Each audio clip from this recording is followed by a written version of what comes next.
Mixquitaqui.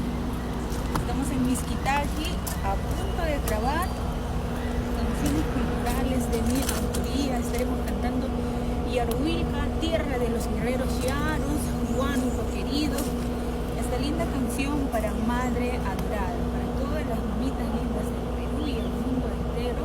Bueno, estamos en Mixquitaqui y bueno, chicos, los espero este sábado 5 de julio en los portales del Guaychabamba para bailar, para gozar junto a Sósimo Sacramento, el rey de la jarana, junto a Janet Salinas, la reina de Vaso Lleno,